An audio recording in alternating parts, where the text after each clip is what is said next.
This week, People sends you a Valentine from the 10 most romantic couples in the world. A Hollywood couple, a Washington couple, a royal couple, a sports couple, an almost couple, plus a couple of surprises. Then Andy Griffith talks about getting his career back into orbit with his new TV show. An angry doctor talks about the high cost of health care. And you catch up on the reporters who wrote the book for non-runners. Plus news about Mia Farrow, Susan Hubley, Linda Ronstadt, and the chic of disco. Take a look at the people and people this week. From New York to Chicago, an evening with friends can be matched. Beer makes it What are you good. drinking? There's no debate. Show us a trick, Charlie. Watch it close. Beer makes it good. Schlitz makes it great. 11 million times a day, America reaches for a Schlitz. Since 1849, there's no debate. When you're out of Schlitz, you're out of beer. Schlitz makes it great.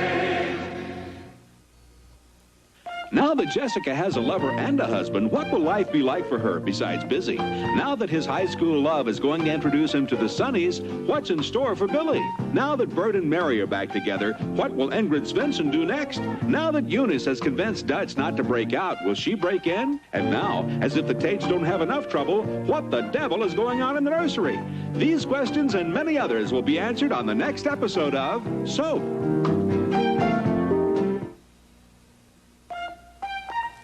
Soap is videotaped before a studio audience. This is David Hartman. Tomorrow, Jimmy Cagney gives us the secret of his successful 56-year marriage. Tomorrow on Good Morning America. Tomorrow, for the first time on television, shampoo. Due to mature subject matter, parental discretion is advised. The event you've all been waiting for, Roots, The Next Generations, begins Sunday at 8, 7 Central and Mountain with an all-star cast here on ABC.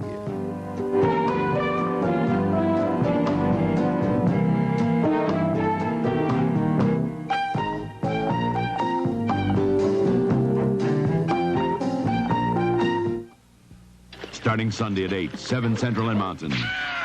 Television's most electrifying story continues. Come on out here. The new Roots begins. And late night tonight, a beautiful... Allegations of Soviet responsibility for the assassination of a U.S. ambassador and the turmoil in Iran. And a new movie about gang wars could be responsible for violence at theaters across the country. Those stories and more coming up next on the Channel 9 News.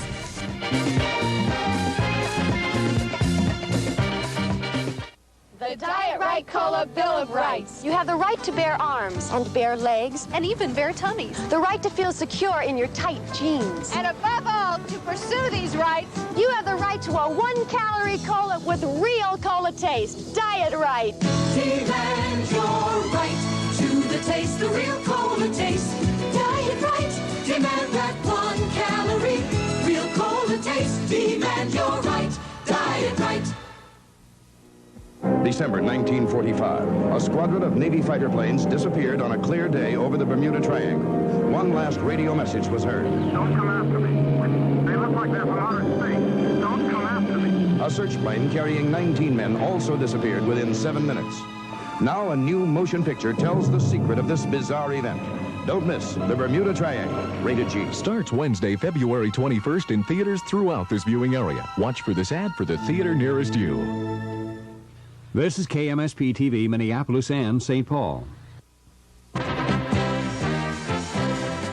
Live from the Twin Cities' most comprehensive news station, this is Channel 9's News Watch with Steve Doyle and Cicely Hand, Mike Cronforst with the weather, Dave Sheehan on sports, and the Channel 9 News team. Good evening, I'm Steve Doyle, and tonight the United States is finally ready to accuse the Russians of not just causing the turmoil in Iran, but of arranging yesterday's killing of the American ambassador to Afghanistan. And according to ABC State Department correspondents Barry Dunsmore and Ted Koppel, these actions could be part of a plan to destabilize U.S. influence throughout the Middle East. ABC News has learned that the U.S. has concluded that the Soviet Union is definitely a factor in the continuing instability in Iran, and that plans are currently being made to publicly confront the Soviets with this charge. It will be done soon, perhaps personally, by Secretary Vance. Officials here at the State Department say it now appears the Soviets don't want the Ayatollah Khomeini's government to succeed. According to this analysis, the makeup of the new government is more favorable to the U.S. than it is to the Soviets. Additionally, some U.S.-Soviet experts see the Russians as getting great pleasure out of the spectacle of the U.S. being literally chased out of Iran. Throughout the Iranian crisis, the U.S. has avoided making accusations of Soviet involvement, in part because the evidence was skimpy, in part because it wouldn't help. However, the feeling now is the Soviet factor in Iran simply can no longer be ignored. The Carter administration will take no pleasure in making this charge. It will inevitably make getting Senate approval of the expected strategic arms limitation agreement that much more difficult, as Soviet behavior will be a principal part of that debate. Ted? Soviet behavior in Afghanistan during the past couple of days isn't going to win any friends here for Moscow either. A classified cable describing events that led to the death of Ambassador Dubs in Kabul yesterday leaves open the possibility that Dubs was killed not by his kidnappers, but by Afghani security forces working under the direction of Soviet advisors.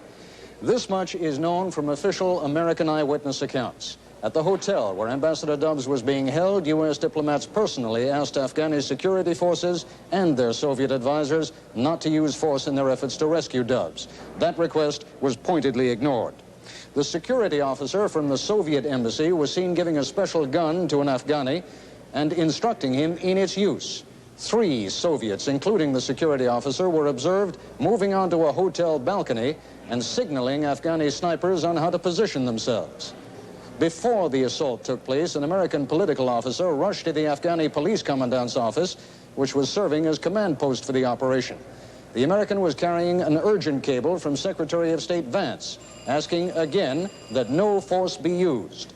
The political officer was denied access to the police commandant and was finally reduced to asking a secretary to pass on the cable from Vance. When it was all over and Dubs was dead, the door to the commandant's inner office opened and out stepped a senior Soviet advisor. Ted Koppel, ABC News at the State Department. There are still 8,000 Americans in Iran, and with the U.S. Embassy under almost daily attack, their safety is of growing concern. And today, their worst fears were realized when the embassy finally admitted it can no longer offer protection to Americans still in that country. The only hope now is a rescue force, which has finally received clearance to use a NATO base in Turkey. The helicopters will be flown into Iran only with the permission of the Iranian authorities. They will be unarmed and carry no military equipment or weapons. They will have no more than the standard crew, and they will evacuate only American personnel and their families. These conditions are perfectly acceptable to the United States. The government of Turkey viewed our request as a humanitarian one and gave its approval accordingly. The embassy plans to begin evacuation flights the day after tomorrow. Those leaving have been told that they will only be allowed 1 suitcase per person. And speaking of the recent attack on the U.S. Embassy in Iran, the State Department is stepping up its training of Marines assigned to protect American embassies around the world. We have a report now from ABC's Bettina Gregory. The next topic we're going to discuss regards dealing with these emergency plans for which you will be responsible at your respective overseas posts and embassies. Bomb plans, fire plans, plans involving armed attack on the embassy. And what, in light of the attack on the U.S. Embassy in Tehran, could be a more appropriate lesson for this class? A State Department instructor is teaching these 114 young Marines how to guard and protect U.S. embassies in more than 100 countries. Many Marines volunteer for this plum assignment. Few are chosen. Those that are not necessarily the roughest, toughest Marines in boot camp, but the ones who can deal with a situation that wasn't included in the manual. We've got to get a Marine that can think and that isn't totally regimented to just blindly follow a set of orders. He's got to apply common sense to the orders. ABC News was permitted to videotape only a portion of this class because much of the curriculum contains classified material. But there were questions on what to do first in the event of an attack. The first thing you do would be to sound the alarm. The second thing you do is to seal off the entrance and the exits. Officials predict about 30% of this class will flunk out. Those who make the grade will serve under a new commander, not a general, but a U.S. ambassador abroad. The Marines advertise for a few good men. One officer described these as the cream of the crop. Bettina Gregory, ABC News, Washington. Officials at the State Revenue Department are still trying to figure out just exactly how a recent tax court ruling will affect what we all pay in property taxes. The state legislature may have to rewrite some tax laws now that the old approach of using limited market valuations has been ruled unconstitutional. The State Finance Department decided to see what effect that ruling would have on 3 typical Minnesota counties. On most cases, residential property taxes would go down, while taxes on farmland would increase sharply. In urban areas, commercial property taxes would shift only slightly, but in rural areas, those taxes could drop by as much as 20%. The overall tax burden would also shift from the cities to the suburbs. Cicely? And when Channel 9 News returns, movie violence may turn fiction to fact.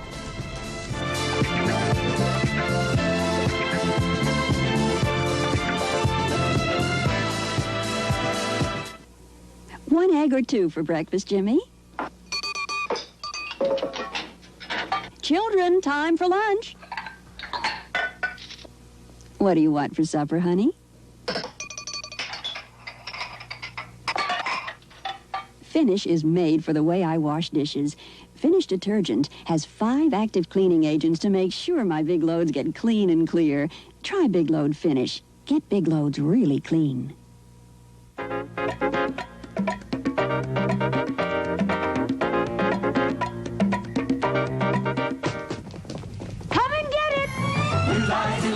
The difference is that you help yourself to flavor with half the fat. Kraft introduces new Light and Lively processed cheese product in slices and a loaf. Help yourself. Half the fat of regular American processed cheese and lower calories for all your favorite recipes. New Light and Lively, the difference is that you help yourself to flavor with half the fat. And America smells cheese. K-R-A-F-T. If lung cancer doesn't get you, pancreatic cancer may if you smoke. Researchers at the Mayo Clinic and University of Chicago have found a high correlation between cigarette smoking and pancreatic cancer, the 4th leading cause of cancer deaths. According to the words of one doctor, quote, if you are a heavy smoker, chances are you will die of lung cancer. That's your first risk. If not, your big risk for pancreatic cancer. Researchers also found that patients with diabetes have a tendency for this particular type of cancer. Steve?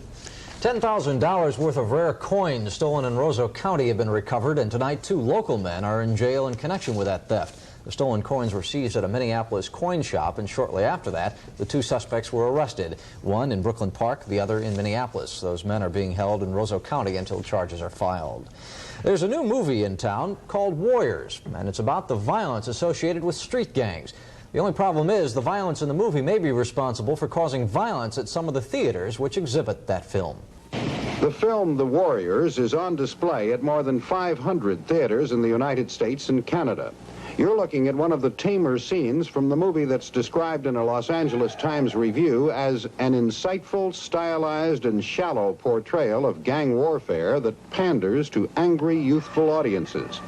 The question that has Paramount Pictures worried is, how insightful is the film, which opened last Friday? At this theater in Oxnard, California, showings were canceled after an 18-year-old white youth, Timothy Gitchell, was fatally stabbed in a fight with black youths. And they went from the theater into the lobby to settle their differences, and in the fight, Timothy was stabbed. There were about 20 fighting at one time, and as soon as he was stabbed, all of the black youths left the theater by different exits. At this Oxnard drive-in, patrons threw rocks and bottles at police.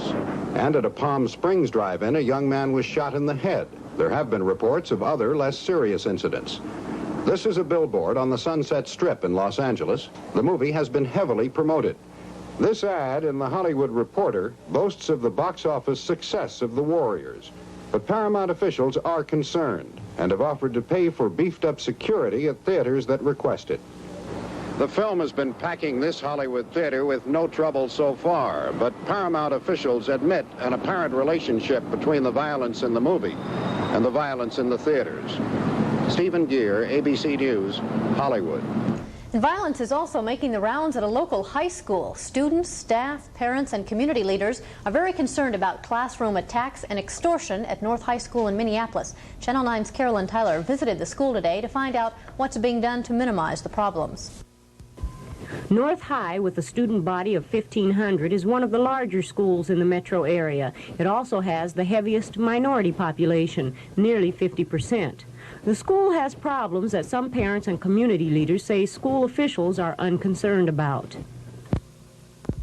And as long as you allow the kids to fight freely, to bring their weapons to school freely, to attack each other freely, to attack teachers, black on black, black on white, to deal drugs in the doorways, to get high in the school, to rob and mug each other on the property, then I call that a chaotic situation.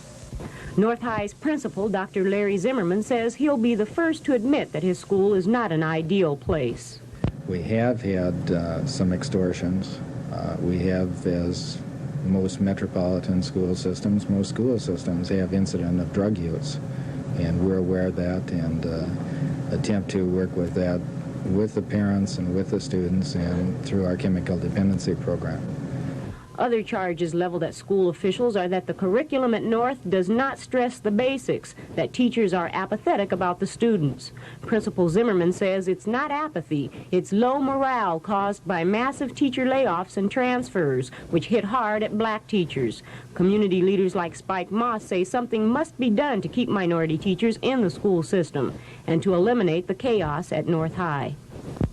In 2 weeks, when the next trimester starts, the school will put into action a new plan to deal with the difficulties. There'll be more individualized contact with students, examinations department by department of the curriculum teachers are offering, and frequent reporting to parents of students' progress. But solving all the problems, Principal Zimmerman says, is going to take time. Carolyn Tyler, Channel 9 News, North Minneapolis. Coming up next on Channel 9 News, Mike Cronforst updates the progress of that latest winter storm.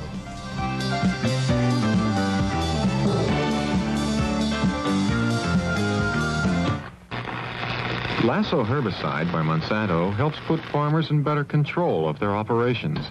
You see, most farmers surface supply their Lasso, but they also know they have the option to shallowly incorporate pre-plant.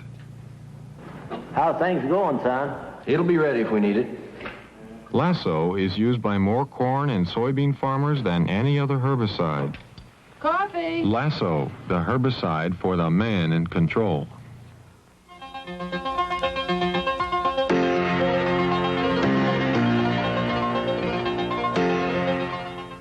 This 22-year-old Mercedes-Benz diesel has had 4 owners, a couple of engine overhauls and assorted other repairs, a paint job, and a good deal of luck.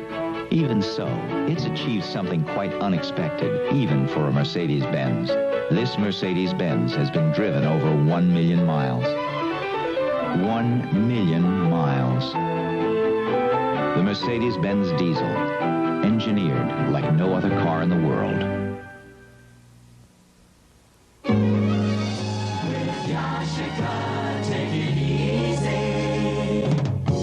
The Yashica FR1. Electronic shutter for no blur pictures. An optional winder captures every move.